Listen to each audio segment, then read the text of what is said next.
Hi, I'm Dan Leonard in the East. And I'm George Whittam in the West. And together we are East-West Audio Body Shop. Feliz Hanukkah. Feliz Hanukkah. Okay, Dan, it's enough. All right, well, it's time to get the holiday festivities in high gear here on EWABS. And to do that, you have to invite really good-looking people to your party.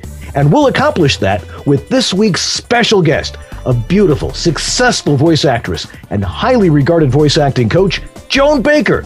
We'll talk about all the neat stuff she's been up to this year and her advice to all of us trying to take that next big step in your voiceover career. Beautiful, talented, and smart. A triple threat, I'll tell you. I'll talk about what makes a good narrator for audiobooks. I'm not going to get too much into the acting. That's not what I do. But I will talk about why certain things have to be done right when you're in the booth recording. That's another part of the whole audiobook discipline. And on my tip of the week, I'll run through the process I use and you can use to troubleshoot your voiceover chain problems. We do need your favorite best of clips of EWABS for our big best of EWABS end of the year spectacular. So please do send them in on Facebook, email. You can email them at ewabshop@gmail.com and tell us which episode and times you want to have in the show. That's right. So happy holidays from us to you. East-West Audio Body Shop, live as always this Sunday night, 9 o'clock in the East, 6 o'clock in the West. We'll see you then.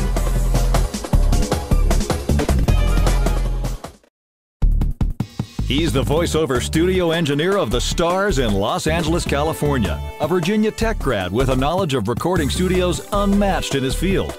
He's a voice actor from Buffalo, New York, with 30 years experience in recording studios and behind the mic. He solves people's home voiceover studio problems in the blink of an eye. Together, there's no studio problem they can't solve, and they'll do it for you tonight. Welcome to East-West Audio Body Shop.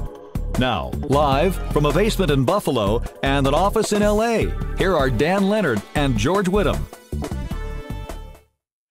Good evening and happy Hanukkah to all our Jewish friends. And I'm Dan Leonard in the East. And I'm George Whittam in the West. And together we are East-West Audio Body Shop. Well, we've made it. It's December. Well, it was December last week too, wasn't it? Yeah, I think so. We're keeping score. I'm not keeping score, obviously, because I can't seem to keep track. Right, where did this year go? Oh, tell me about it. It was insane. I mean, this is episode 74 of EWABS. It occurred to me we should start saying that at the beginning of the show. We never figured that. Why don't we just have a little thing in this episode 74, like it's a music video. A little crawl, yeah. We need to have something on there. You know, so when you order the show, you can use episode 74. That's right. Man. Become more and more like a public station here. Yeah. Anyway, we've got a... I say it every week because it's always so true. We have a great show for you tonight. Our special guest, wonderful lady, beautiful gal, fantastic voice actress and coach, Joan Baker will be with us. She'll be joining us in about half an hour or so. And she's got some great stuff to talk about and looking forward to that. And we've got you. I know George was going to talk about audiobook hell. I think that's the actual title of your How to Not Be There. Yeah, let's put that way. How not to be an audiobook hell. Right. I've got some my tip of the week. We're going to talk about troubleshooting and the process, the mental process I go through when something goes wrong, and you know, it's like somebody can't hear their audio. And like, all right, let's try this, let's try that. But that's the process I go through to do that. Cool. And you should learn it too. So if things don't work, that's when you pick up the phone or email George or I and say, it doesn't work. Yeah. You know, I don't know. I've got a deadline. I don't know what's going on. Yeah. You know, all right. Well, there's a lot of things you can solve yourself, but when you're under pressure to, you know, get a job done, it's really hard to keep it all, you know, it's hard to keep it all straight, and it's hard to troubleshoot when you're under pressure. That's true. Well, as you can see, it's the second night of Hanukkah here. I have my Hanukkah here. Yay! See, we get to light it, and I watched them assemble a very, very large one along PCH as you go into Malibu. It's like right as you cross into Malibu, there's a real big one right across the road there. Yeah, can you see a little bit better there? Oh yeah, Yeah. Oh, okay. It's glowing turn the light nicely. back up. Yeah, that's probably the giant Chabad menorah. I got to light that one here. Yeah. You have to go up in a big lift and use a blowtorch to get the thing lit. Maybe it wasn't that big. It had light bulbs and it was maybe about 10 feet high. It wasn't that big. Well, it didn't have lanterns. It wasn't giant, no. Someone just screw the big bulb. Yeah, exactly. Anyway, so I got some neat stuff so far. I mean, it's only the second night. We got another 6 nights. It's 8 crazy nights. 8 crazy nights. Yeah, the wife has been, I think she's finally caught on to what all our fans are into. I got a lot of mustache stuff. For instance, mustache coasters. That say hipster on them. That say, well, there's a bunch of different ones on here. Oh, okay. Let's see, it says hipster, wingman, high noon, and ringleader. You can see there are these different types there. Sweet. They're on there.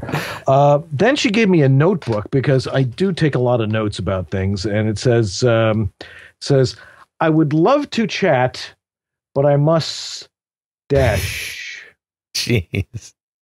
That's pretty funny, man. Yes. And then, if that's not enough, she gave me a card holder, because we carry our business cards around, and this one is a mustache. Aha. Classic. Yeah. Wow, boy, what a weird flare that's causing. Yeah, I know. All right, but anyway, that's those are the Nice things. collection. Yes, and my son got me a SpongeBob coffee mug because every morning when I'm driving him to school, I have an open cup of coffee, and he's like, splashing around. You're going to spill this all over me. So he got me a SpongeBob cup. So it's cool. It's so like, the kind of stuff you guys give each other generally is like the kind of stuff that we might call stocking stuffers or whatever, we actually give socks. And that too. Sometimes underwear. And some slacks. And some tight slacks. And some chocolate coins. Let's some gelt. Give me gelt. Gelt. Everything I know about Hanukkah is from watching Hanukkah Harry on Saturday Night Live. Oh, that's played by John Lovitz. A little salsa, you'll be fine. It's the best. On Heischel, on Shlomo. It's so funny. It's got nothing to do with Hanukkah. It's so great. I don't think people even understand what it's about. It just happens to come this time of year. It precedes Christmas, by about 500 years. So. Anyway, let's get back into what we came to talk about, and that's voiceover stuff. Okay. We're here to talk about home voiceover studios and answer your questions and talk to the best people in the business and help you to understand what it is you're doing in your closet, and maybe explain to your spouse what you're doing in your closet. Yeah. But I know you've gotten into some interesting stuff in the last couple of weeks. I warned you, if you're going to get into audiobooks and all the editing and stuff like that, it's a whole nother world, isn't it? It is a grind, man. It is a grind. Well, it's all about diversifying your portfolio or, adding revenue streams. So we've been looking at ways to kind of keep things moving through the slow time of year, January, February, and have some income coming in when things tend to get slow. So I decided to jump into the pool of audiobook production and specifically editing and proofing audiobooks. And so in doing so, we really jumped in head first, and we put it out there that we were going to do this. And all of a sudden we had 2 different producers come. Well, we connected with 2 different producers. One of them came to us through Melissa Exelberth. Thank you, Melissa. And so now we've got these 2 producers, and we're figuring out what it's like to work with these different production companies, how they're different, how they run things. Everyone, there's no system for producing audiobooks. There's no formula. There's no framework. It's like whatever somebody comes up with is what you have to deal with. So we're in the thick of that right now, and it's an interesting process. But we're trying to churn out about 4 books a week, editing and proofing right now. And of course, it depends on the length of the book as to how long that's going to take, but it varies tremendously. And we've gotten a really good run of narrators. We've had a few really great ones, and in this particular case, they're all SAG-AFTRA because this producer had signed a SAG-AFTRA contract to do audiobooks. Yes, people, there are SAG-AFTRA contracts for audiobooks, believe it or not. So anyway, I don't care. It doesn't matter to me, but that's the particular case here. So we've had some actors that know what they're doing, and then one in particular who I found did not. And so it kind of inspired me to want to talk about how a few little things that make audiobook narration recording better, and why you want to it has to be a team effort, right? So depending on what your part of the project is, you want to do different things. If all you have to do is literally talk into the microphone, hit stop, and upload a file, you are lucky. You know, how rare is that? I mean, it's incredibly rare that you should be able to do that. Most of the time, you have to do a lot more than that. Now, if we're talking about ACX or anything like that, you're expected to pretty much do everything. And especially, people tend to want to do everything themselves when they're not getting paid up front, if you're not getting a stipend or whatever. So I understand that. So you got to come up with ways to make this go quickly as possible. Well, let me start off with a few don'ts. A couple of things that you do not want to do that are going to make your life much harder when it comes time to cleaning and editing your file. So whether you do punch and roll, or whether you do record, clap your hands at a mistake, and then pick it up and keep going, whatever system you use, one thing I think is really important is breath control. There's a couple different, and again, I'm not a coach, so I'm talking about this from the end of the editor and what we deal with, trying to get rid of the breaths. But we generally want to remove or reduce the breaths almost to nothing. And there's a lot of different things that say that they're automatic, like de-breathing tools, but they don't work. They just don't work. We can reduce breaths using a gate sometimes, but then if certain breaths are too strong, it doesn't work. So I do recommend, if at all possible, to learn how to inhale without doing sort of a sucking sound. So when you do inhale or open up your lungs, make sure your mouth, everything is wide open, so you can take in a lot of air quickly. Like that. Matter of fact, I'm doing it so quietly that I'm not even opening the gate on my microphone. So if you can do that and take in a lot of air, then what's going to happen later on is when you have to go through and say deep breath, you're going to have a lot less work to do. However, so if you're doing your breaths like this,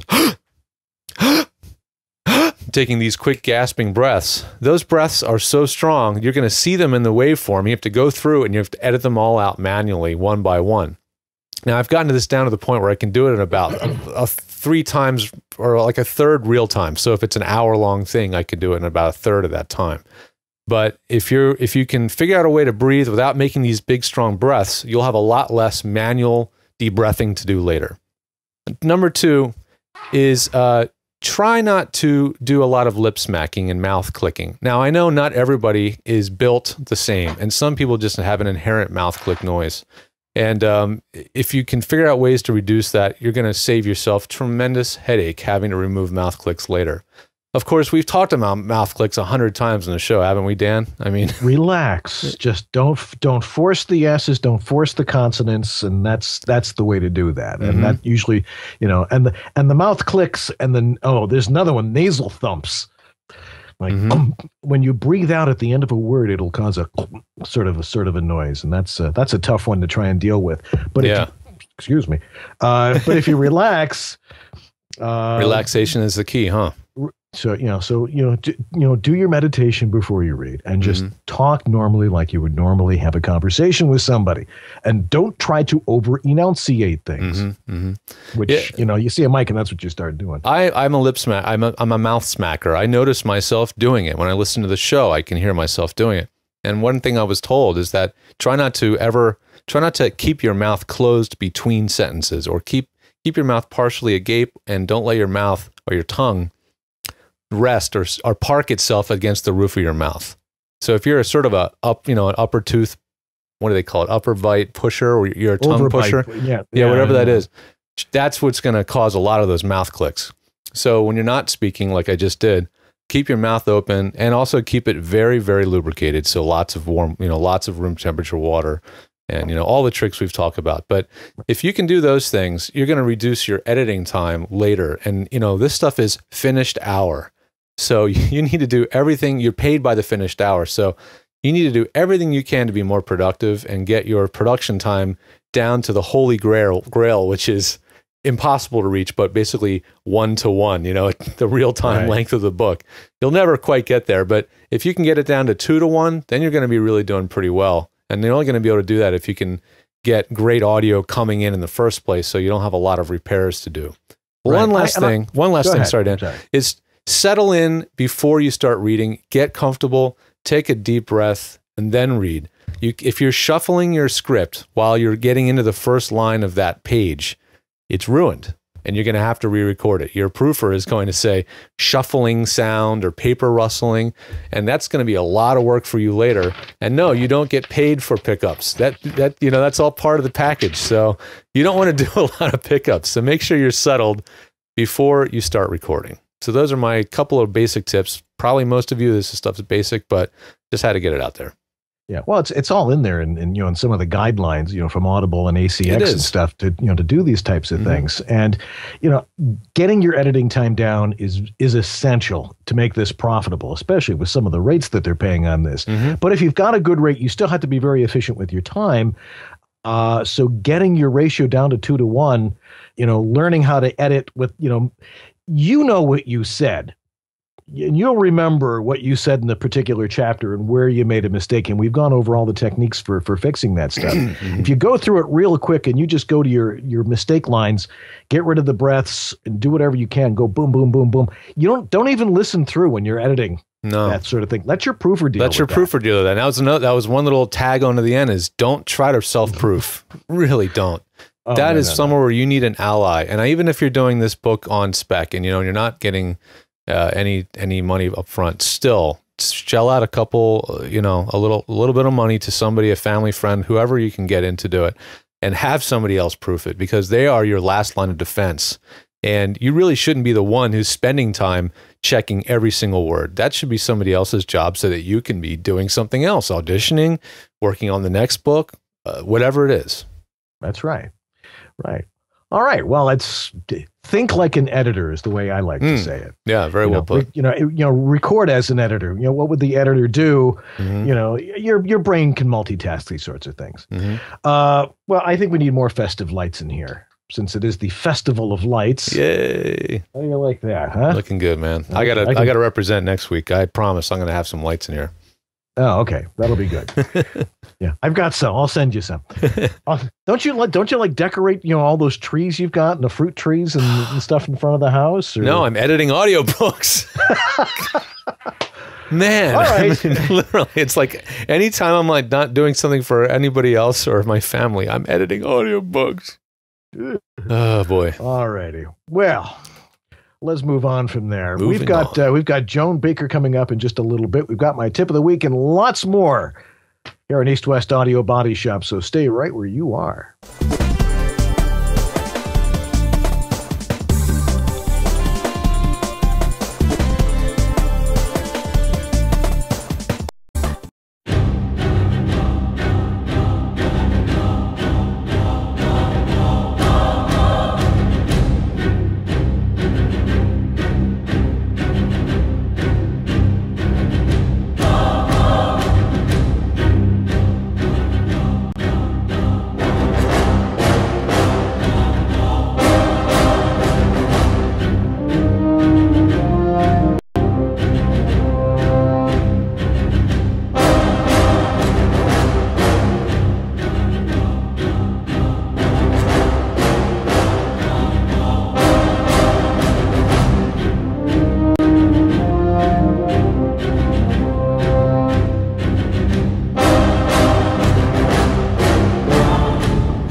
Welcome back to EWABS. We were expecting you, but we still didn't bake a cake. Here's Dan and George. Yes, but we did fry up some latkes for you, so that'll make it a little easier. Yeah, they're fabulous. Lots more coming up here. I love doing this show. Every week, it's like I can't wait to come into my office and sweat my tochas off under all these lights. Keywords, fluorescence. All of my lights are fluorescent. They don't make that much heat. I'm using all LEDs. Those keep it a little bit cooler. Sweet, yeah. It's kind of cool. Anyway. Episode 74, we're still rehearsing. It's now time for Announcements. Announcements. How quickly they forget. Uh-huh. Got to read the memos, guy. Gee whiz. All right. Announcements. Boy, we got a lot of stuff again this week. Well, why don't we start with something really important? Like on December 11th, which is 2 days, you can still sign up for this. You're doing a webinar on audio for narration with ACX's Charles Clerke, are you not? I am. I felt it was the timing was right, and it seems to be because the response has been huge, and I just hope that I deliver some really great golden nuggets for everybody. But I'm going to concentrate on Twisted Wave, and also I'm going to talk about punch and roll in Reaper, because I was looking for a program that was easy to learn, very inexpensive, and was cross-platform, Mac and PC, that could do punch and roll really well, and this software is great for that. So I'll be showing you guys my techniques for doing punch and roll. And then Charles will be taking we'll both take a lot of questions. Charles, you'll have chances to ask ACX Audible directly your questions. So I think it'll be pretty cool. Now, there'll probably be a couple of people with harpoons. Yeah, maybe. I'm hoping it's going to get interesting. I've got my fingers crossed. Yeah, it's trying to follow all of those guidelines. It's like, what? This has nothing to do with anything I know. And they're a little different between ACX and Audible. Because Audible is first, and ACX can't, and they kind of like honed, changed things. So it's even more confusing. That's right. Okay, what else we got to talk about here? Oh, let's see here. On 12/23, right before Christmas, we're going to have the virtual Party of Lights. This is just the preview. So we're going to have a little party, and we want you to have a party, and then get on Google Plus. And we'll do a Google Hangout with your parties, and it'll be one big party. Sweet. It's going to be a blast. I can't wait. Right. So if you want to do that, you sign up at ewabshop@gmail.com. So if you're going to have yourself a little Sunday night holiday party on the 23rd, send us an email, and we will get you on the list to be in our Google Hangout, because we can only take 8 people. That'd be fun. Eight parties, I think it should be. That'd be a blast. We've never consumed alcohol during this show. Maybe it's time we start. Well, hang on a second, Dan. Let me see if it catches up. It was stuttering Lisa like Biggs, crazy. The Voxy Ladies and virtual Vox Christmas party. Okay. I'm going to hang up. Hang on. Skype. We love Skype. Yes, we do. We love Skype. How about you? Dan? Yes? You're back. All right, cool. No, you froze. You started stuttering and came to a screeching halt in the middle of your last statement. So I had to drop you and reconnect. Okay, I'll go back to where I was, because I was actually blinded by the light there for a second. On the 16th, our wonderful friend and unique voice Lisa Biggs and the Voxy Ladies are having a virtual Vox Christmas party. Go to their Facebook page, buy a CD or download, and then send the receipt to Voxy Ladies, and that becomes your raffle ticket for prizes. Nifty Indeed. I'm going to participate. Also, we talked about this last week. Jeff Gelder in San Diego has his Holiday Magic CD. Donations go toward providing CDs to families with children in children's hospitals all over the country. 10th anniversary of that program. So, and there are children's hospitals all over the place. EWABS memberships, $39.95. Is that what we agreed on? Yes, we did. $39.95 a month, and join in and be a part of another level of being a part of the show, a big supporter of the show, and get a direct line to Dan and I individually or together for all your tech support needs, as well as some insider information that we come along with, and some other surprises that we have in mind for 2013. Absolutely. Got a lot of stuff coming up. Also, seeing as it is the gift-giving season, it's the season for swag. We got lots of stuff in the East-West Audio Body Shop. Just go to shop.ewabs.com, and you can get your coffee mugs, travel mugs, T-shirts, those spaghetti strap T-shirts that you seem to like, George. I'm hoping it's so somebody else can wear them. Not on me, no. Okay. Sweatshirts, great time. An East-West Audio Body Shop sweatshirt keeps you nice and toasty. Beautiful. Just go on over there. And we you're got supporting us by doing it. And those that have the mini pop folders, I know a lot of you are still waiting. I have a box full of them in the envelopes. Ella helped me pack them today. And the rest of them are going out on Monday. But those that do have them, send a picture in of your setup. We showed one last week. We'd love to share how you guys are using them and also your thoughts. What do you think of these things? Was it worth all the work that we put into it, the time, the effort, the cost? What do you guys think? Let us know. Everyone's going to want one. It's going to be the thing to have. I think so. All right, that and among other things, like mustache coasters and stuff like that.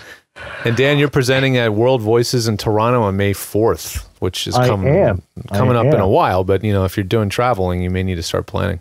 Right, or if you're up in Toronto, which I try to get to as much as I possibly can. Well, it's time now for my tip of the week, and I think we just need to roll it. It's somewhat self-explanatory until the end, so why don't you roll that, Georgie? Got it.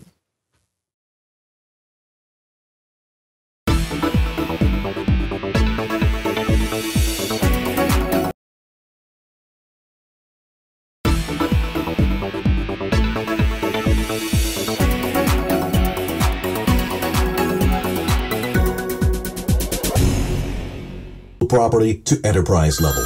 Exit. Hello? Yeah? All right. Try, is it plugged in? Oh.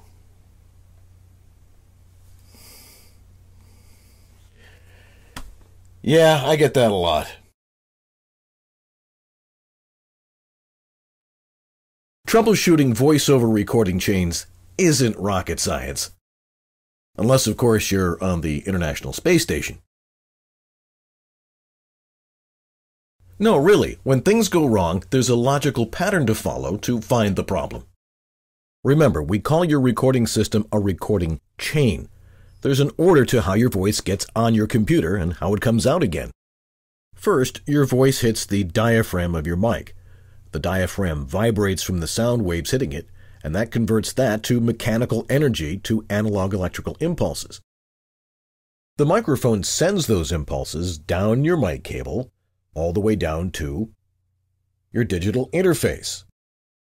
Inside your digital interface, it takes those electrical impulses and turns them into ones and zeros that your computer can understand. The ones and zeros then get sent down a USB cable to your computer, where they're routed to your recording software. Your recording software manipulates those ones and zeros to your liking, and then, when you hit playback, the entire system is reversed, from your computer to your USB, back to your digital interface. It's taking those ones and zeros, converting them back into analog sound, which then sends them to your monitors or your headphones. Troubleshooting involves finding a weak link in the chain between each component and each individual link, which is one of the cables. And the same goes if you don't hear any playback. There's a connection between your computer, back to your digital interface, and then the connection to your speakers or headphones. Any one of those links or each one of those components could be where the problem is. Clearly, there's lots of things that can go wrong with individual components, but the first place to check is your connections. Check your microphone connections. Make sure that they're clean, make sure there's no dust, things along those lines. Take them apart, put them back together a few times. The next part of the chain is your digital interface, and there's lots of things you need to check there. You want to check your mic connection. Make sure your mic levels are set. The mic line switch is right. Most importantly, is your phantom power set on or off? And check to see that your output dials are set loud enough. In my experience, solid-state components rarely go bad, except cheap ones. If checking connections, cables, dials, and switches doesn't solve the problem, the next place to look is your OS and software. Go through the logical progression of input and preferences in your operating system.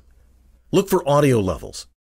And if things aren't getting that far, something isn't set up right there, or the problem is somewhere earlier in the chain. Most of the time, it's a simple checkbox not marked because of some change in your system, like a software upgrade, prolonged downtime, or your OS decided it just didn't like your setting and changed it on its own.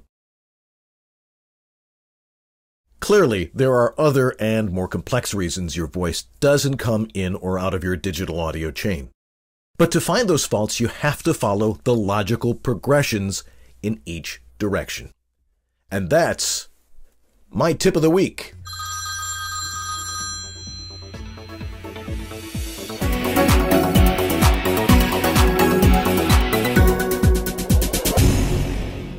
You have a knack for this stuff. There's no doubt about it. Very entertaining and educational.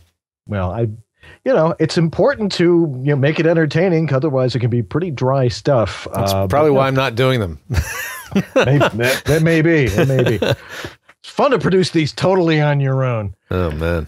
Yeah, that's the one thing I learned about video is you can't do it by yourself. Well, apparently you can because technology is making it a lot easier. Mm-hmm. But anyway, yeah, it's always a matter of something didn't get checked. It's usually something that got changed, and that's why you're not hearing yourself or it's not recording or something along those lines.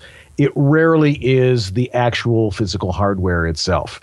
They have to be able to talk to each other, and that's usually where the problems crop up. Mm-hmm. So that's my process, is just follow the chain and find the logical sequence. If this, not this. And I learned that from Mr. Soman, my 8th grade power mechanics shop. Oh, really? Right. Yeah. It's like with a lawnmower. Okay. You need a couple things for the lawnmower to work. Yeah. It has to spin. You've got to have fuel. You've got to have spark. Okay. If you don't have fuel, why don't you have fuel? Oh, you got to turn the valve on. Oh, okay. Do you have spark? No, check the spark plug. It's the same thing with audio, guys. Mm-hmm. Just be logical. Logical. So, like us, like men, just like us. We're logical. Logical, manly men. Well, speaking of manly men, we have an absolutely gorgeous lady coming on in just a minute. Joan Baker will be with us, so stay right where you are here at East West Audio Body Shop. We'll be right back.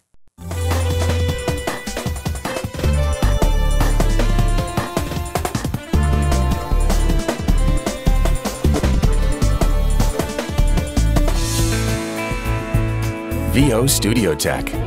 Recording made simple.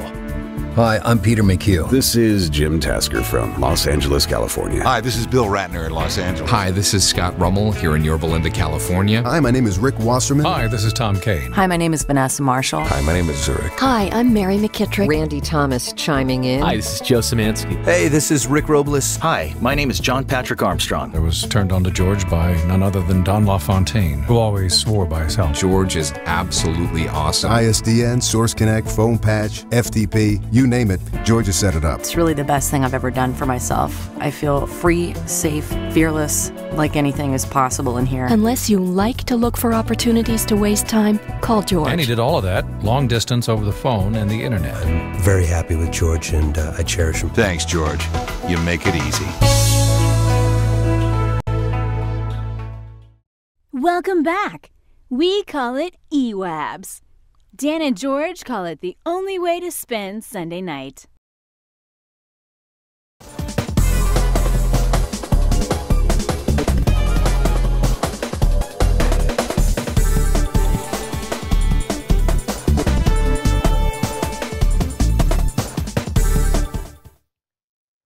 And we are back here on East West Audio Body Shop.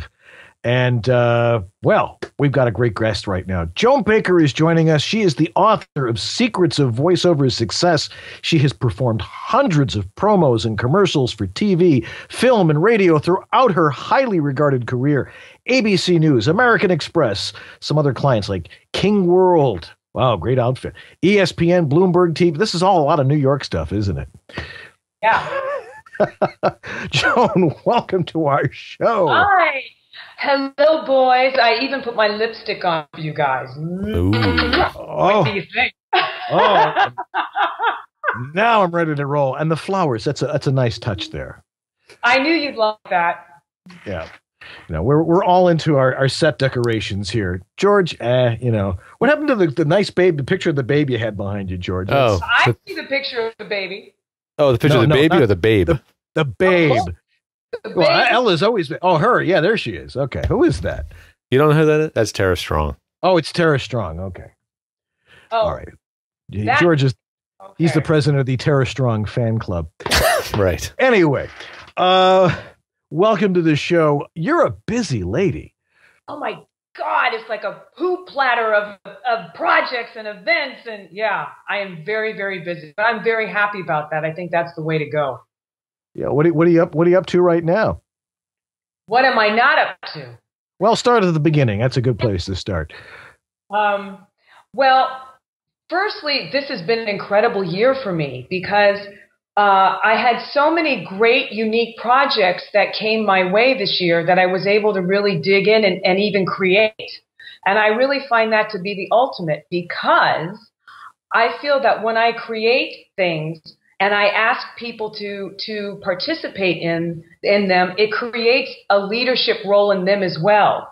And I think that that's one of the best aspects of being an entrepreneur is creating projects where other people can exude their leadership in, where normally they wouldn't. So, for example, one of the projects that I did this year that I will be doing in 2013 is I partnered with the SAG Foundation and created a voiceover event here in New York called Voices Over New York. And it's really about the real world experience and aspect of voiceover spoken through voiceover artists, as well as the top casting directors, producers, directors in New York. So it's a live event. It's very interactive. I wanted it that way. And it's through the SAG. They have many different programs. It's through one of their programs called the SAG Lift. Yeah, Lift, right. Right. The SAG Wrap, right. So it's through that. So it is a free event. And when we did it in an off-Broadway theater. I loved that. And it was sold out. As a matter of fact, it was so sold out that the SAG Foundation told me that people had been calling the SAG Foundation really angry that they didn't make it a bigger event with more seats. And there was it was almost 300 seats.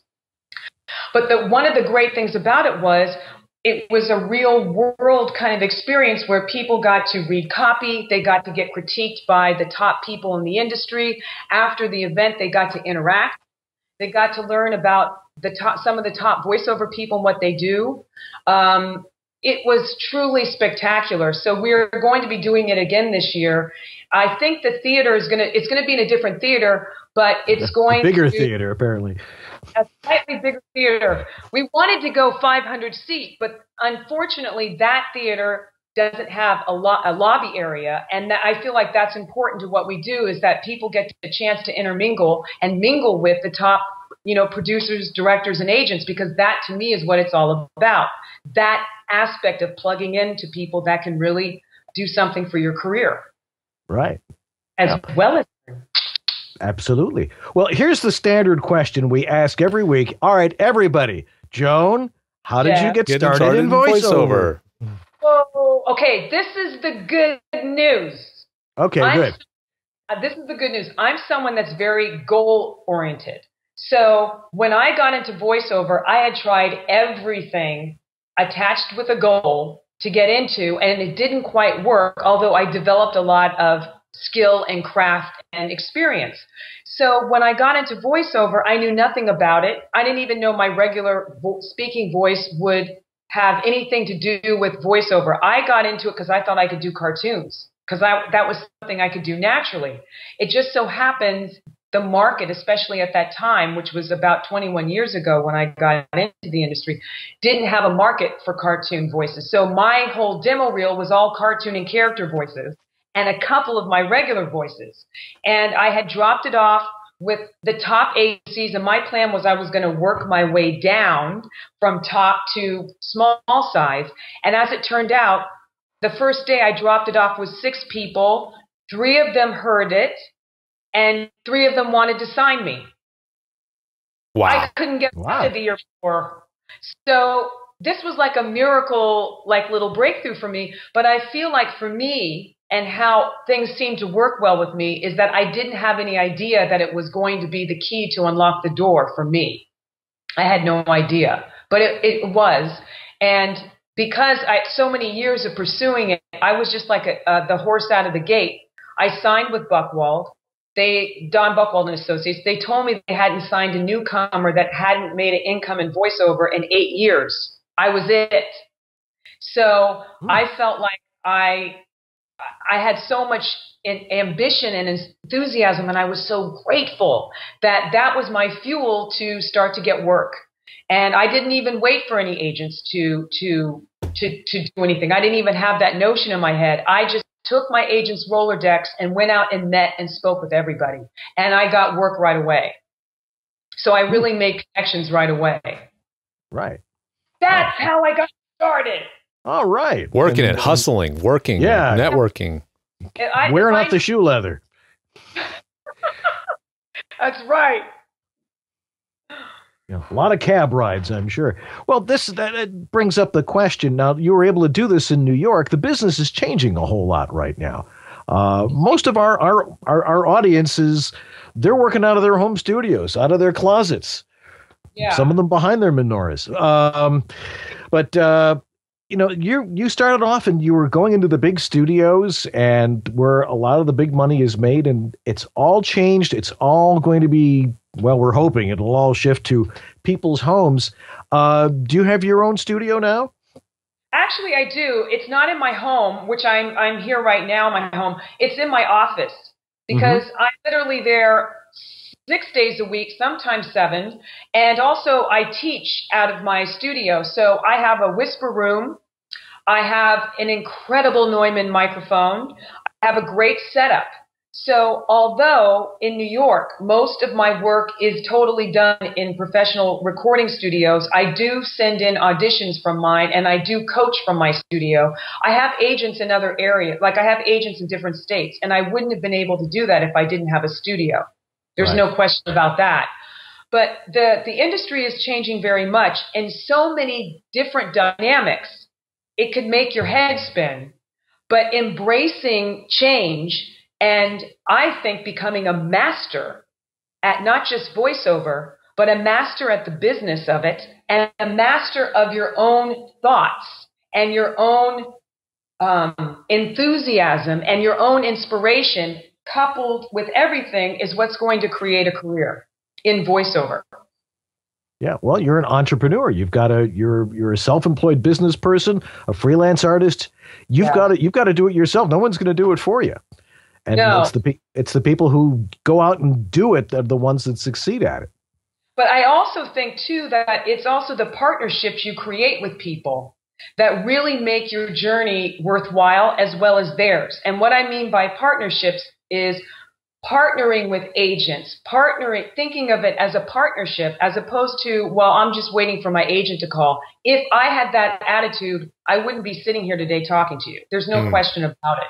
So, and if it's not an agent, I'm talking about there's sound engineers, there's all kinds of coaches that have connections to casting people, it's very interconnected. So there's a lot of help out there and a lot of real experienced people out there, which I think has also changed. I think once upon a time, there tended to be, I could make you a star, 4 classes and a demo reel and you have a career. I think people are becoming much more savvy that you really have to become a master of the craft. That is your weapon. That is how you're going to get work. That is how you're going to have people partner with you in your business. Right. Networking is essential. Yeah. I also think too, once upon a time, and this is another thing that's evolved and changed, is that to be a voiceover performer meant that you were, in a studio recording work. I think today, if I use myself as an example, that is one aspect of my voiceover career, but also I wrote a book. I created seminars and workshops that loosely was based on the book, creating events. I also have a teaching career. So there's many different outlets to a voiceover career than just doing recording jobs and being in a booth, and also consider it your prosperity. So it's no longer one thing only. It can be many things that you can become known for. And you can use that also as a platform to, if you're someone that's looking for an agent or a top agent, you can become a brand, and that's leverage.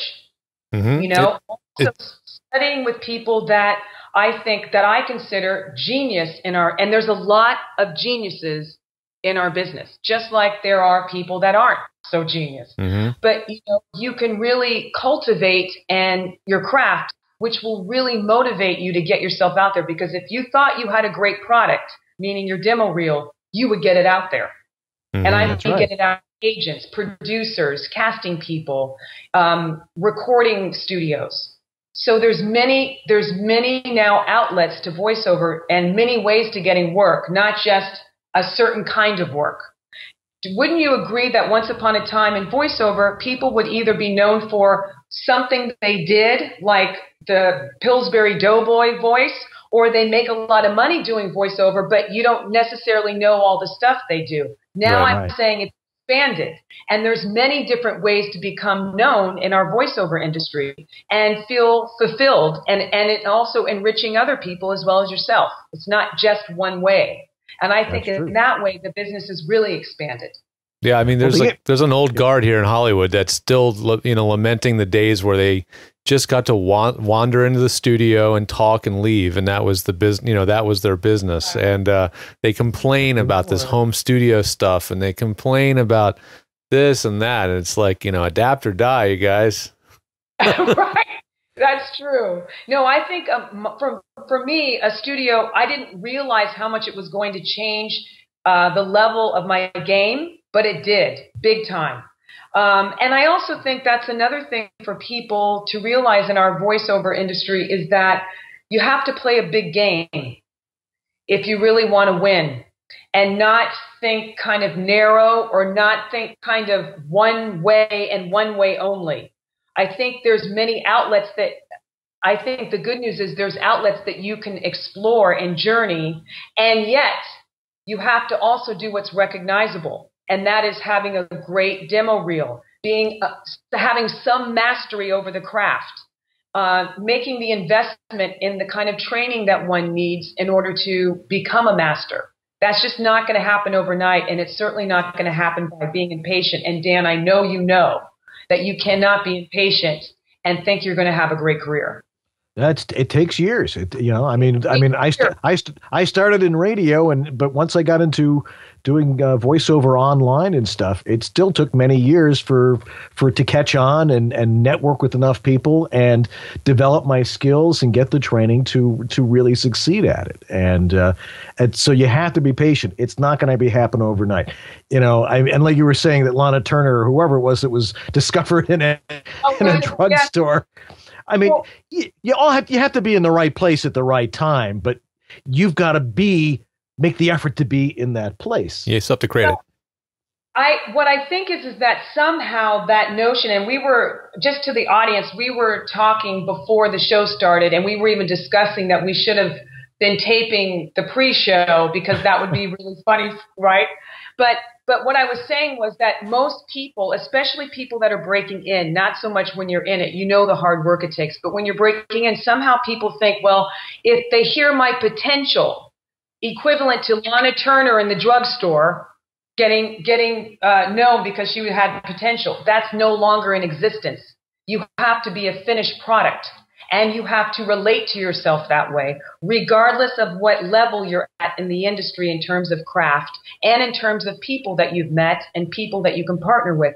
You have to think of yourself as a finished product that is worthy of being sold, so to speak, worthy of being discussed in terms of if you're at an audition, you're auditioning for something. Trust me, if you're in the circle of people they're discussing to get the job, that's good news for your brand.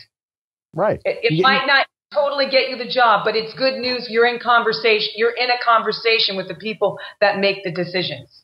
Right. You got to have self-confidence. You got to have a little bit of a swagger, as they say in football. That's right. You have to, what's the word I'm looking for? George, what's the word I'm looking for? You have to exude confidence. Yeah, exude it. Thank you. It was coming. This is and why that I takes suck time. at words with friends. That takes a long time. Believe me, I had the worst self-confidence for many, many, many years. And it takes, some of us have a little bit more of that built into us than others. And it's taken me, I'm 39 now, and I finally feel like I'm really confident about what I do. It's taken that long. Did you just say 39? You're a babe. He's a kid. Yeah, you're a kid. You've got a long ways to go, Buster. I call him kid every night. Hey, kiddo. What's happening? Hey, kiddo. Hey, kiddo. Yeah. Anyway, why don't we while we have the chance, why don't we listen to some of the stuff that you've done? So maybe people go, "That was you." Whoa. You got that stuff racked up, George? I do. Should I do the commercial, promo, or narration, or live announce? Go for the commercial one first, because I think that might be most recognizable to people at first. All right, let's see what we got here. Victoria's Secret introduces the Lacy. The sexiest, softest, laciest lingerie collection ever. The one, the original, the Lacy. Only at Victoria's Secret. Your eyes can take you anywhere, but if they're irritated, it's harder to see where. Visine Totality Multi-Symptom with Hydroblend. So you can see brilliantly. Visine. Meet Amelia and Abby. They've got big imaginations, and the loving family grand dollhouse has plenty of room. I'm the mommy. We're the twins. To let their imaginations roam free. So what are you thinking, Joan, when you listen to your own demo? Yeah. Oh, right, you guys, I'm used to it. I was actually thinking, I'm glad the sound quality was pretty good, because that can make or break anyone's demo reel, regardless of the quality. But believe me, it's a lot better than what our listeners are hearing is much better than what you're hearing too. So don't worry. Oh my God, that's even better. Oh yeah, don't worry about that. Oh, we're all good. about audio. I mean, come on. Yeah, we are. I would hope so. I hope you're up to snuff. You know what I mean? So that's what I was thinking. I was thinking, I'm glad the sound quality was pretty good. No, I'm actually used to people and being in the same room, them listening to my demo reel. Yeah. I'm very used to that. I don't even think about it anymore. As a matter of fact, I'm glad when they say to me, "Do you mind if I put it on right now?" It's just much easier, right? Because it happens sooner. They'll usually what people do is they go, I really like that read that you did in your second spot. I'd like to hire you, right, to do a job for us. Yeah, I'd like to hire you. I also wanted to touch just a little bit on marketing. Please. Just a tiny Go bit. for it, please. Because I think your audience will appreciate in terms of a distinction. So just quickly, I feel in my experience that marketing is me marketing my skills, marketing my talent through the avenue in voiceover in a demo reel, correct? So I want that to be as top notch, and if you're breaking in, as much as possible the same quality that you would hear on TV. It can't be any less than that, because an agent can't use it. Because if an agency has the people actually doing the work, their demo reel reflects that. So when you come in newly and you have a demo reel that's not the same, they can't sell you. They can't use it. Now, I'm not saying it won't work in another way, like it might work on a pay-for-play site. That's fine. But I'm saying if you want to get an agent and you want to get a top agent, your demo reel has to at least reflect what's going on in the television world. That's why it's crucial, the kind of coach or person you study with, to get that reflection in your demo reel, including your reads and, of course, the production. So that an agent literally goes, "Did you do those spots?" You didn't have to do the spots, but it has to sound like it. You don't have to have experience doing voiceover. You have to sound like it. Right. So marketing is my tools. Branding is an impact of my marketing tools. So, for example, if a producer says, "God, Joan is really good. She gets here on time. She does the job that needs to be done." That's branding. That's my brand. And that didn't come from me. So in other words, I would not put on my website, "I come on time. I do this. I do that." That's actually expected. Wouldn't you expect if you hired someone that they would show up on time? I mean, that's what you expect. That's not how I would market myself. Right. Therefore, the impact of that would be branding. That's Hire me. I show up on time. I'm there, yes. I mean, people, email me all over the world, you guys. I have people that I work with all over the world, and not just by Skype. They'll actually fly in. And I analyze their stuff all the time, and I can't tell you how many times I have seen people literally list the kind of things that you would list if I worked with you, I might say, but people expect you to be on time. People actually expect you to be good. So that's not marketing to me. Yeah. And I think there is a confusion, and it needs to be distinguished if you want to be powerful. Why? Because the people we're marketing to are actually branders. You don't have to be an expert. You just have to have some knowledge, and you have to have a certain quality if you want to get their attention. It doesn't have to be all out, especially if you haven't been in the business a long time. You're not going to have a lot of stuff, and that's fine. But it does have to make sense, and it does have to make sense to buyers. Buyers are branders. So you'll get further along if you understand the distinction between marketing yourself to branders. Right? Am I right? Yeah, you're right. In the commercial world, I think in the commercial world, it's definitely the case. You want to be different. You want to be unique. You want to be that brand. You want to be who you are. So when they think, okay, we need that guy that does that high voice. Oh, that's what's his name, or what's her name. That sort of thing. Mm-hmm. Well, so there's that too. Absolutely. Also, when you really connect with people, I'll give you an example. For years, I used to be the voice of a certain brand, right? And I would always go to the job kind of dolled up, so to speak. And they would talk about that. Well, one time I got called in, it was abrupt. I wasn't so dolled up. That's all they talked about after that. Can you believe that Joan wore a baseball cap and that was like the talk for like a year. The time I showed up in the baseball cap, Jeez. You guys, I've had so many different experiences in voiceover. It's just, I really have come to learn that you really have to be empowered and know what that takes to be. I was talking to both George and Dan beforehand, and we were talking about how one of the things I coach people is on mindset. And what I mean by mindset is there are certain things that go on because we're always in front of people we don't know, and because we never know what's really going to be asked of us, a lot of issues come from that really end up inhibiting oneself. So you don't really get to do your best. So I really work with people on their mindset, and one example of that is when people do go out and meet agents and casting people, what actually does happen to them with their self-talk.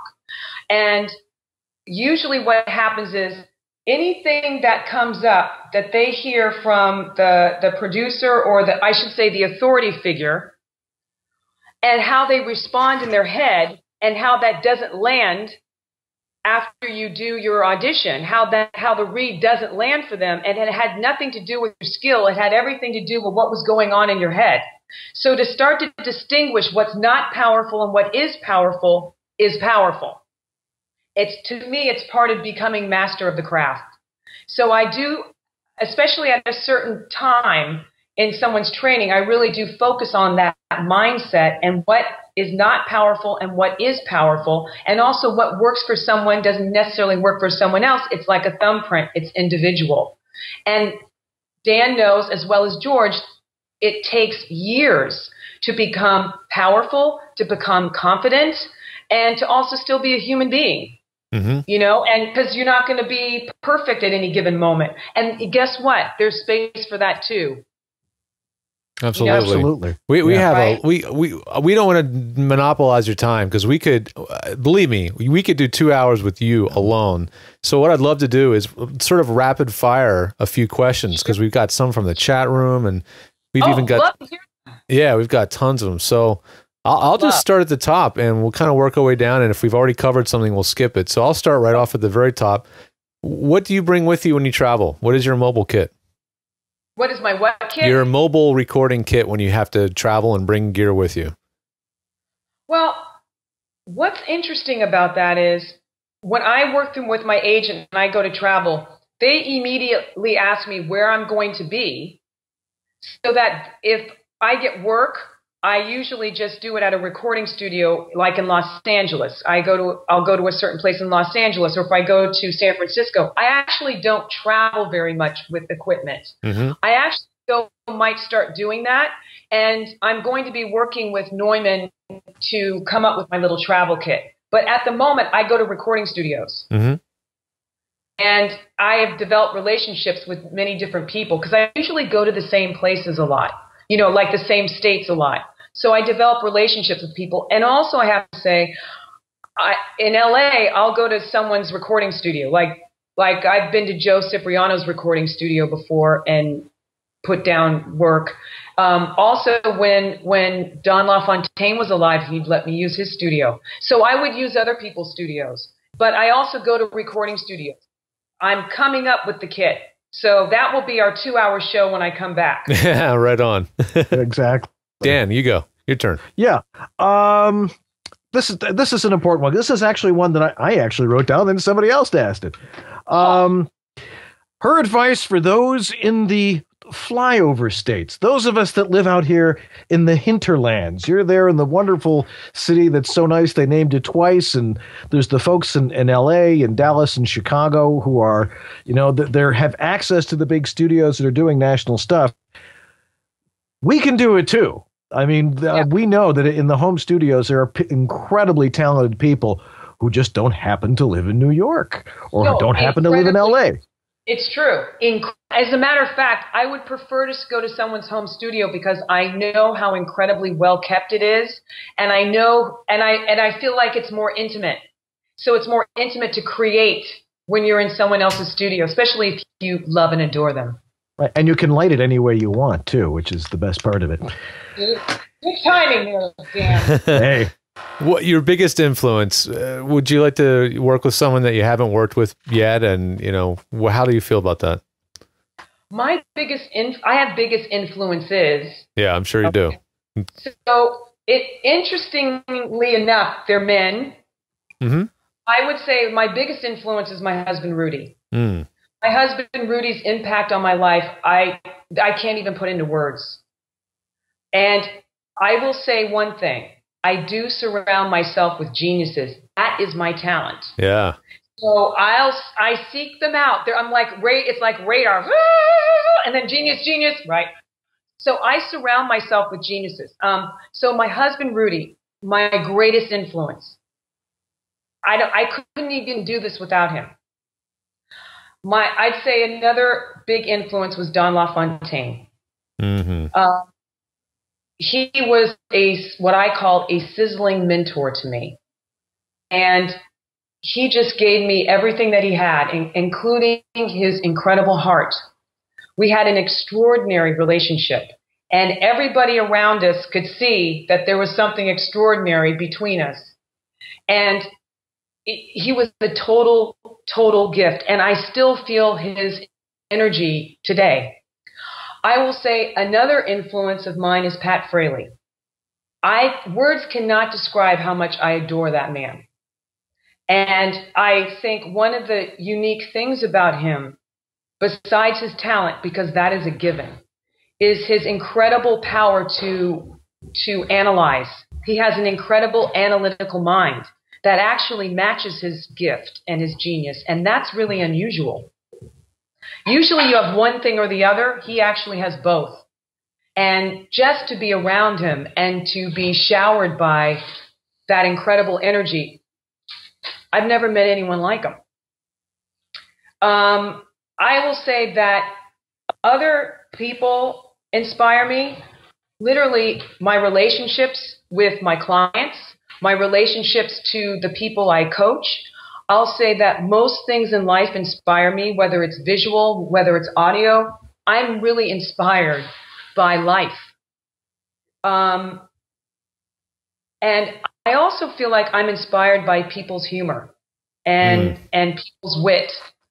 I love humor and I love wittiness. So I think one of the people I really admire too in our business is Nancy Wilson. Mm-hmm. I think she is the wittiest person I've ever met. I mean, like quick fire wit. Just has you on the floor. I really admire her, and I really admire her skills. Let me ask you another one. We got so many. That's a good list, though. Pat really want to know this one. How did you get? And he caught this on early. A lot of people caught this one. How did you get your agent to open up the Rolodex, so to speak? Oh, okay. This is how. Because I had an agent that she knew I was new to the business, but when you're new to the business, you don't usually go, well, here's my Rolodex, right? Right. But because we ended up really connecting over our mothers. We had like this kind of connection, and that's one thing I want to say is like, in my love of people, I really find what connects or bonds people together, not just voiceover, right? But anyway, as we bonded over our mothers and our similarity of our mothers, I was able to open my heart to her. And I said, I am someone that's very ambitious. I felt like I've always been someone that was somehow behind the gate. And I said, it's time for me to really get out there. So I said, is there anyone that you think I could meet that you think I would resonate with? And she literally went, shh, I'm going to give you my Rolodex. And so she left it up to me. Now, I took her Rolodex and I went to, and there must have been at least over 150 people, all producers. I met them all, except the ones that were out of state. I went to everyone's office and met them all. And that did her proud. So she kept it coming. She kept the Rolodex coming. I love it. So I took advantage of her Rolodex with my enthusiasm and around bonding around something that was pretty deep. Mm-hmm. And then with that bond, able to really tell her what I really felt and where I was really at.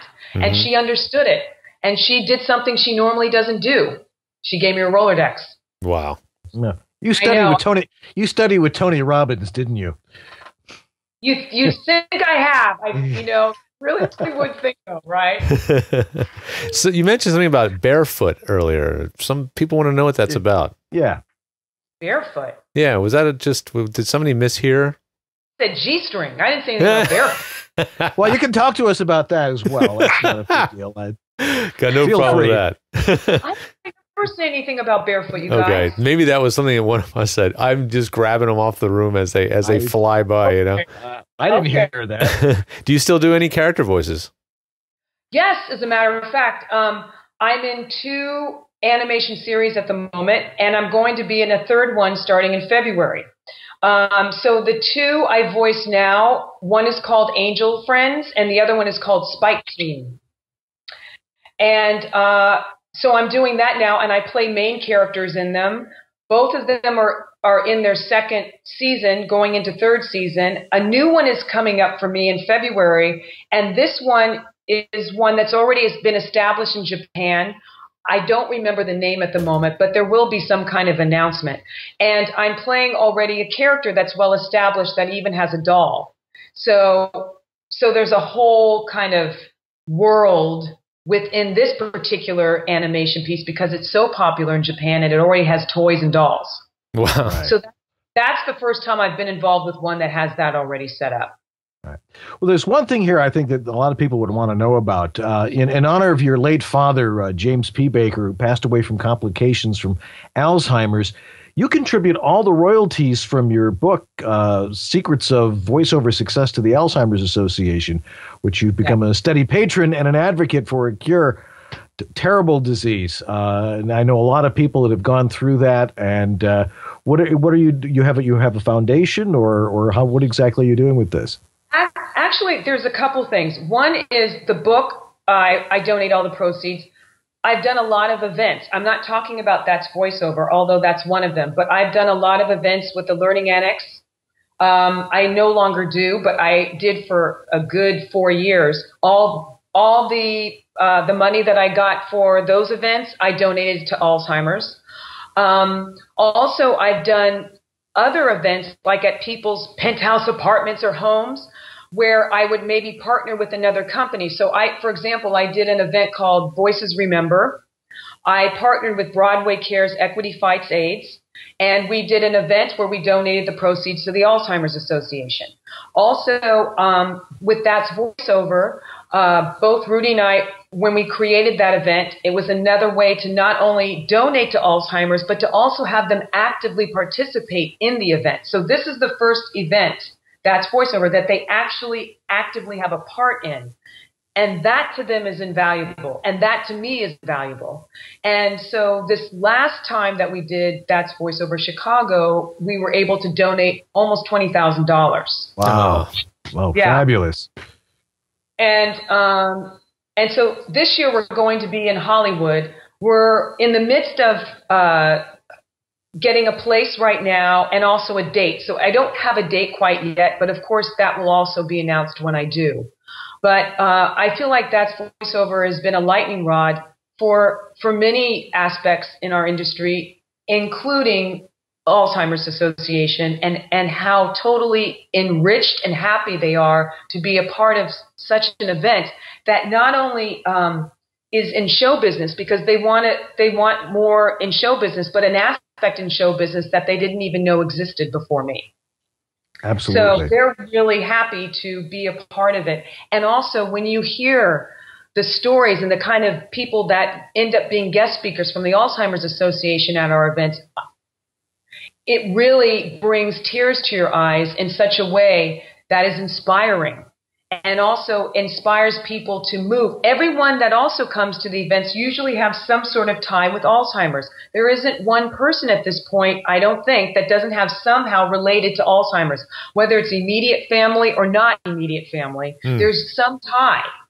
So it's an incredibly important issue, and it's incredibly important to find a cure, and I'm just glad I could do it in a creative way.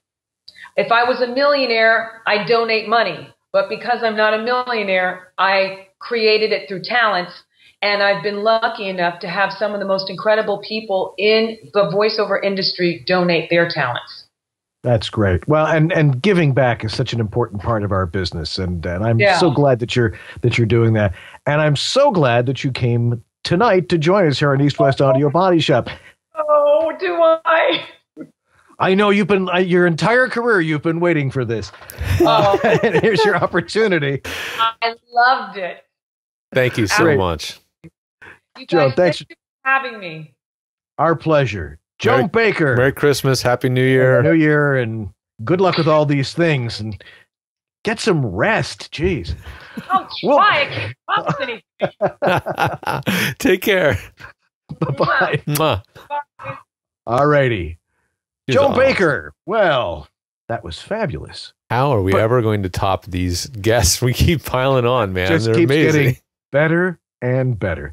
Anyway, we got a lot more to come here on East West Audio Body Shop. So you think just when we think we've done it all? What do we have to talk about now? There's still a couple of things left. We'll be right back. All right.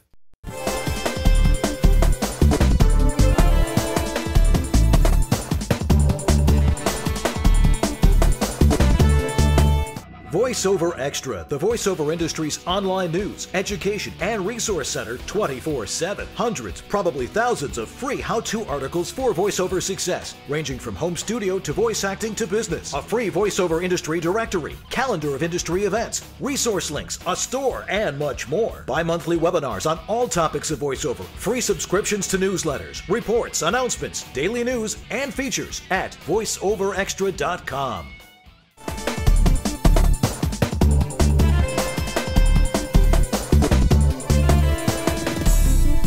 Now back to EWABS. Thank Dan and George's wives. For what?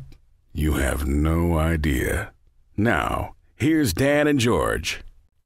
You know, it gets kind of late here on Sunday night. You know, it's just dinner time where you are, George. Yeah, we really blew a hole right in the middle of our dinner hour to do the show, but it just seemed like the best possible time that we could both not be too late on the East Coast, and you know, it just We do it because we love it, and we do it because our wives let us do it. So thank you. Right. And that's what DVRs are for. That's right. Otherwise, you wouldn't be able to catch Dexter and Homeland. I mean, come on now. Now you're all running off to watch Dexter and Homeland. Right. Anyway, it is the holiday season, and perhaps, you're in the voiceover business, and perhaps you want to get a gift for somebody else in voiceover, or you're the spouse of someone who is a voiceover person, and you want to support them in their career, and you want to find them the perfect Christmas gift. There's a great place to go.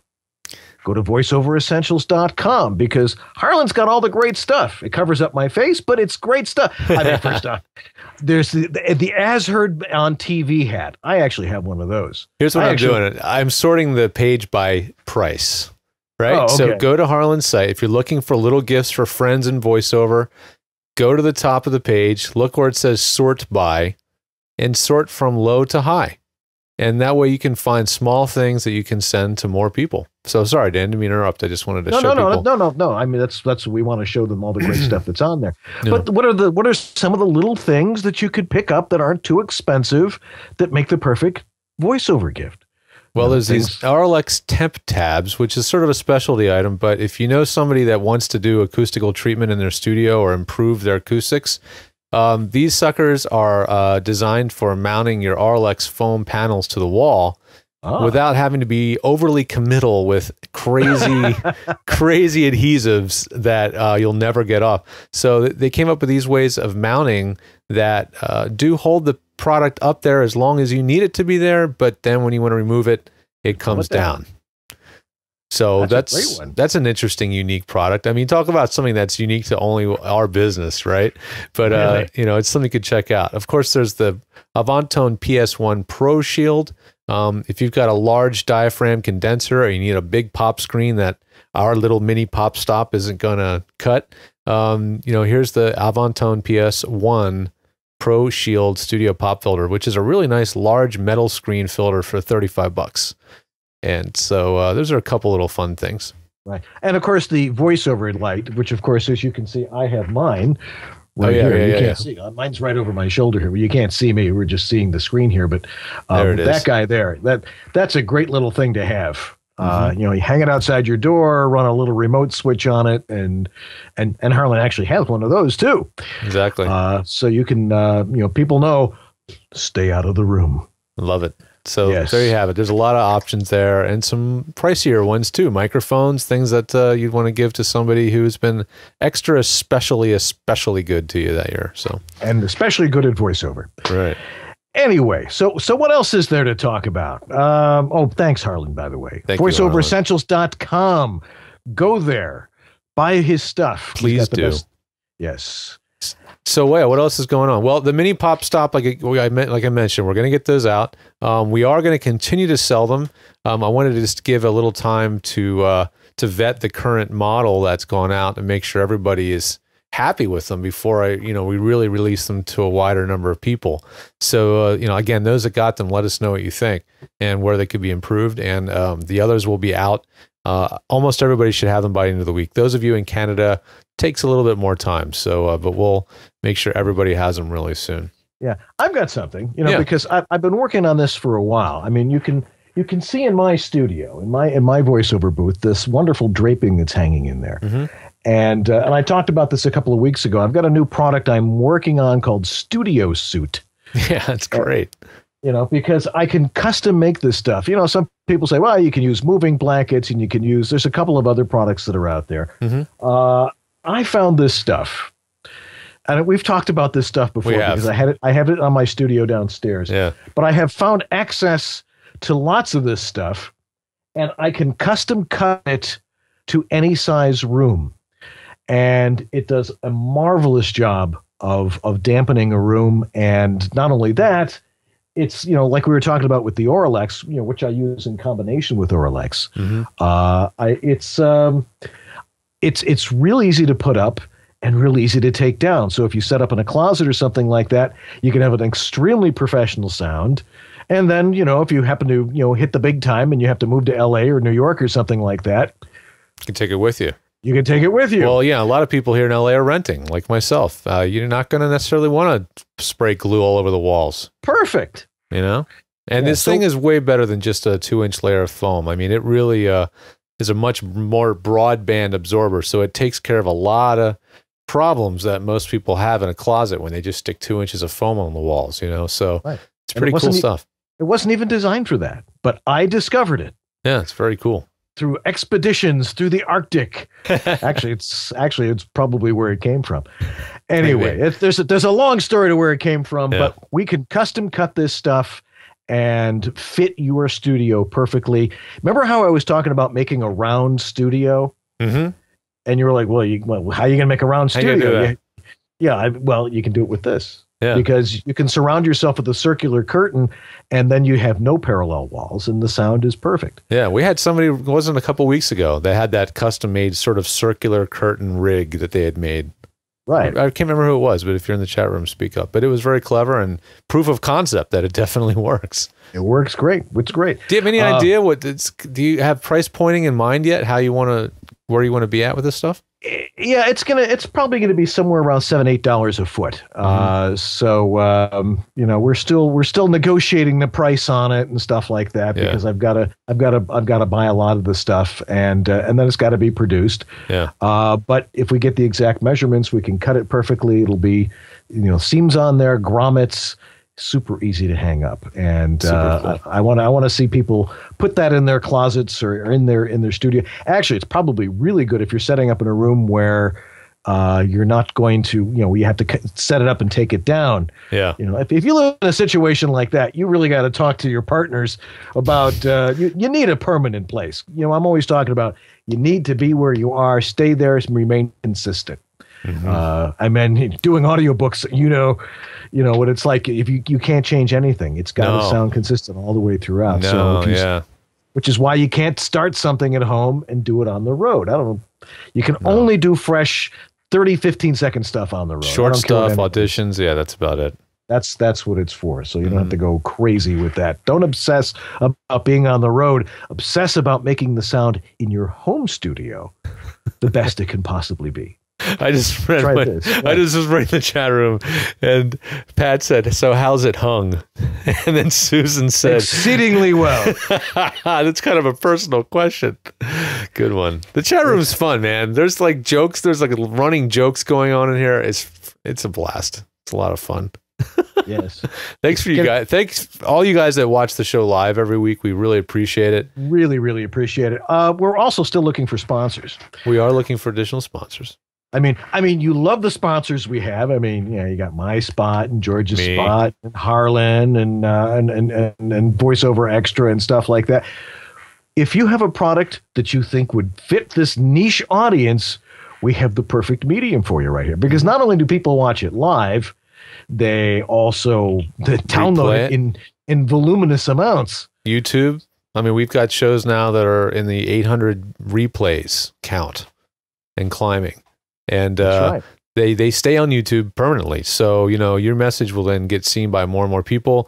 We always tag the show with all our sponsors' names. So, you know, it's just new ways for you guys to be seen. So if you'd like to be sponsoring on any level at all, please do let us know. You know, we'd love to figure out ways to work with you, and whatever that means, we'll figure out creative new ways to work with you. So we'd appreciate it.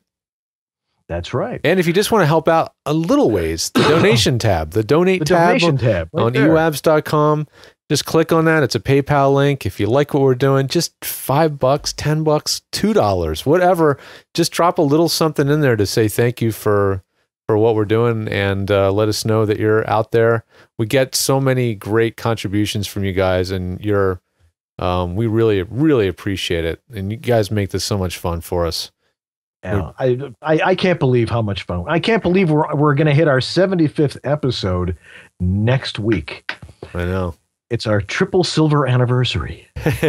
We're going with the years going. We're going out with a bang this year. And one last thing. Please do the best of. We're definitely going to do a best of. Absolutely going to do a best of this year.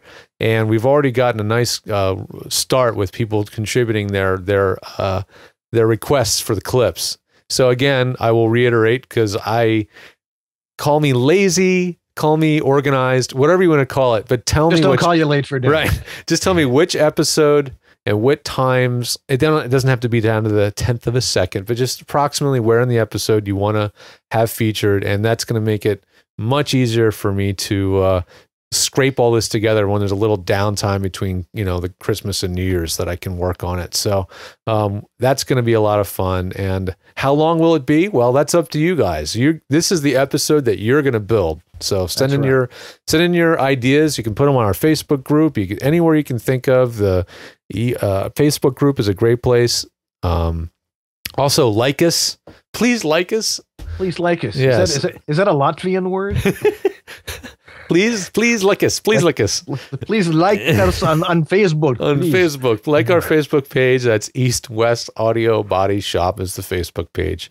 And boy, is that about it? Well, how many more ways can we plug ourselves? I don't know. We're trying, but that's why we're here. That was the idea in the first place. Anyway, next week, what do we have? We have Lisa Biggs on next week. Next do we week, not? yeah. The little name. What's it? The big name with the little voice. The little voice. Yeah. What a wonderful gal she is too. She's going to tell us a lot about the organization. She's a big part of the Voxy Ladies, and let's see. And then on the 23rd, we're having our virtual party of lights. So remember, plan your EWABS Christmas parties, and join us in our Google Hangout EWABS Christmas party. That I'm going to wear the smoking jacket and the pipe. And, see, only people who remember Playboy After Dark get that one. Good stuff. Watch it on some old TV. I only know it from watching Saturday Night Live spoofs of the show. That's how I know it. I remember when it was on. Not that I was watching when I was 10 years old. It was black and white at that time. It was shot on film, black and white, right? That's right. That's right. And you'd come up an elevator and open up and have to be there and going, "Welcome, amazing. Senator." There's Andy Warhol and that sort of thing. It was a great show. Anyway, so we got to thank people too. We have to thank our wonderful producer, Kathy Curden, who's joining us, helped us out in the chat room tonight and helped us with the questions and gets our guests. She's doing a lot of work out there. She's getting more and more involved and still doing this completely voluntarily. So big love to Kathy. Absolutely. As well as Jason. Yes, Jason Lawson. Who is doing our show notes and getting those posted. And, of course, we already thanked him, but we'll thank him again. The wives, they put up with this every single week. I know. We could go to a TV studio somewhere, but no, we do it from home. And you're getting it as it happens here in East Amherst and in Santa Monica. Live as live can be. Live warts and all. Live can be. We've had fewer warts lately, haven't we? We have, but that's what Free Zone is for, and we can get rid of those. But that's all. Oh, and then at the end of the year, we have our best of show. So, Anyway, look, we're going to stop right on time here. It's 10:29. So that's our new on time to end. That's right. We originally to 10, but it's the guests are too good. You guys are still here. We can't cut off the guests. It's too hard. No, and they have plenty to say, and we want them, how much opportunity to get a chance to hear from these folks. Exactly. Anyway, that's going to do it for this week. Happy Hanukkah, everybody. Happy holidays. Happy Kwanzaa. Whatever holidays you celebrate this time of the year. Happy all them days. All them days. Why don't we just call December all them days? Anyway, I'm Dan Leonard in the East. And I'm George Whittam in the West. And together, we are East-West Audio Body Shop. Have yourself a great week, everybody, and we'll see you next Sunday night. See you then.